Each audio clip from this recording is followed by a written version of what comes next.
Histoire Les étoiles et la route des étoiles. D'un bleu foncé et illimité, l'arc du ciel surplombait le grand carreau comme un dais de velours le plus doux, créant un fond profond et mystérieux pour la myriade d'étoiles, qui scintillaient brillamment dans un monde glacial. Les trois petits garçons, rassemblés à la fenêtre, se montrèrent les constellations avec lesquelles la cousine Minnie les avait fait connaître, et étaient plongés dans une discussion sur la nature et le nombre des étoiles composant la Voie lactée, quand Uta entra. Uta, tu penses qu'il y a 1 milliard d'étoiles là-haut dans la Voie lactée? Demanda Willem. 1 milliard? Vous savez, expliqua Pissy, c'est 1 milliard, et il faudrait des mois pour compter ne serait-ce qu'1 million. Aja? Bâche? Dit volontiers le vieil homme en saisissant, avec une habileté native, le mot inconnu et en le faisant sien, alors il y aura sûrement 1 milliard d'étoiles là-haut. Peut-être, a-t-il ajouté en examinant judiciairement la question, 2 milliards, mais personne ne le sait, car personne ne pourra jamais les compter. Ils sont trop nombreux. Et dire que cette route lumineuse dans le ciel est faite de cendres de bois? Après tout. Il s'installa sur son tabouret et son petit public se mit au garde à vous. Oui. Mais Basse-Jess, poursuivit-il, il y a très longtemps, le ciel était sombre la nuit lorsque le vieil homme aux aisselles brillantes se couchait pour dormir, mais les gens ont appris avec le temps à faire du feu pour éclairer l'obscurité. Et une nuit, une fille qui se réchauffait près d'un feu de bois jouait avec les cendres. Elle prit les cendres dans ses mains et les vomit pour voir à quel point elles étaient jolies lorsqu'elles flottaient dans les airs. Et pendant qu'il s'éloignait, elle mit des buissons verts sur le feu et l'agita avec un bâton. Des étincelles brillantes jaillirent et montèrent très haut, se mélangeant aux cendres argentées, et elles pendaient toutes dans les airs et dessinaient une route lumineuse à travers le ciel. Et c'est toujours le cas aujourd'hui. Les Basse-Jess l'appellent la Voie lactée, mais Uta l'appelle la route des étoiles. Aïe! Mais la fille était contente. Elle frappait dans ses mains et dansait, se secouant comme le font les gens d'Uta quand ils sont heureux, et chantant « Les petites étoiles. Les petites étoiles. Ils tracent la route pour d'autres stars. Cendres de feu de bois. Poussière de soleil. Ils appellent l'aube quand la nuit est finie. » Puis elle a pris quelques-unes des racines qu'elle avait mangées et les a jetées dans le ciel, où elles ont été suspendues et transformées en grandes étoiles.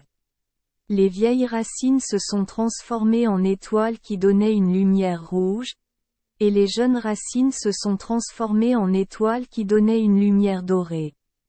Ils étaient tous là, clignant des yeux, scintillant et chantant. Oui, en chantant, mais Basse-Jess, et voici ce qu'ils chantaient. Nous sommes les enfants du soleil. C'est tellement, lui que nous appelons quand la nuit est finie. C'est tellement lumineux. Nous naviguons à travers le ciel par la route des étoiles, haut, si haut. Et nous, scintillants, vous sourions, tandis que nous naviguons à travers le bleu. C'est tellement. Les Basse-Jess savent que lorsque les étoiles scintillent là-haut dans le ciel, elles sont comme des petits enfants qui hochent la tête et disent « C'est vrai. C'est vrai. » À chaque répétition, Uta hochait la tête et faisait un clin d'œil, et les enfants, avec des pitreries d'approbation, emboîtaient le pas. Les Basse-Jess ont parfois vu une étoile tomber? 3 petites têtes hochèrent la tête de concert.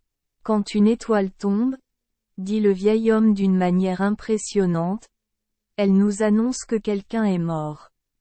Car l'étoile sait quand le cœur d'une personne s'effondre et que cette personne meurt, et elle tombe du ciel pour annoncer à ceux qui se trouvent à distance que quelqu'un qu'ils connaissent est mort.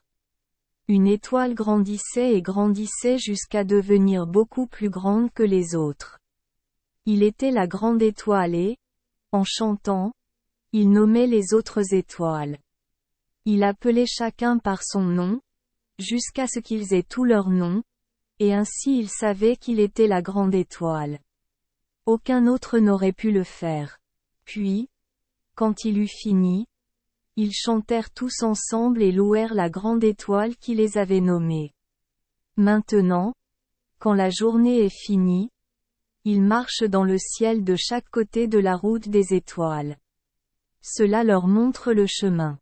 Et quand la nuit est passée, ils font demi-tour et naviguent à nouveau par la route des étoiles pour appeler l'aube, qui précède le soleil. L'étoile qui ouvre la voie est une grande étoile brillante.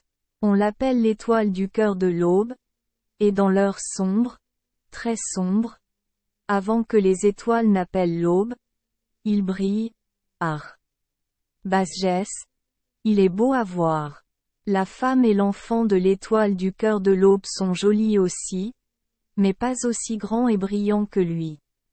Ils naviguent devant, puis ils attendent que les autres étoiles fassent demi-tour et naviguent le long de la route des étoiles, appelant l'aube, et que le soleil apparaisse de dessous le monde, où il gisait. Endormis, ils appellent et chantent, scintillant en chantant. Nous appelons à travers le ciel, aube. Viens, aube. Toi, qui es comme une jeune fille nouvellement ressuscitée, frottant tes yeux le sommeil. Toi qui viens tendre les mains lumineuses vers le ciel, montrant le chemin au soleil. Devant le sourire duquel les étoiles pâlissent, et la route des étoiles fond. Aube. Viens l'aube. Nous appelons à travers le ciel, et l'étoile du cœur de l'aube attend. C'est tellement. Alors ils chantent, Basgès, parce qu'ils savent qu'ils vont bientôt sortir. Puis, lentement, l'aurore arrive, se frottant les yeux, souriante, étendant ses doigts brillants, chassant les ténèbres. Les étoiles s'affaiblissent et la route des étoiles s'estompe, tandis que l'aube trace un chemin lumineux pour le soleil. Enfin, il arrive avec les deux bras levés haut, et la luminosité qui coule de dessous eux fait le jour pour le monde et réveille les gens à leur travail et à leurs loisirs. Mais les petites étoiles attendent qu'ils se rendorment avant de commencer à chanter. L'été est la période où ils chantent le mieux, mais même maintenant, si les bâches regardent par la fenêtre, ils verront les étoiles scintiller et chanter. Les enfants coururent à la fenêtre et regardèrent le ciel étoilé. La dernière vue qu'Uta eut, alors qu'il vidait le verre de sauge que Baas était juste à temps de lui tendre, fut celle de trois petites têtes qui se balançaient de haut en bas au rythme de la musique immémoriale des étoiles, tandis que les aigus excités du petit Jean résonnaient. Oui. C'est tout à fait vrai, Uta. Ils disent. C'est vrai. C'est tellement. Merci les enfants des Esperluette Croisillon 39. Avoir écouté des contes de fées au jour Esperluette Croisillon 39. Oui. Espérons que les histoires apporteront aux enfants des moments heureux et significatifs. Si vous aimez notre chaîne, veuillez appuyer sur le bouton S Esperluette Croisillon 39. Abonner, pour ne manquer aucune histoire intéressante. Je vous souhaite une bonne nuit de sommeil et de beaux rêves.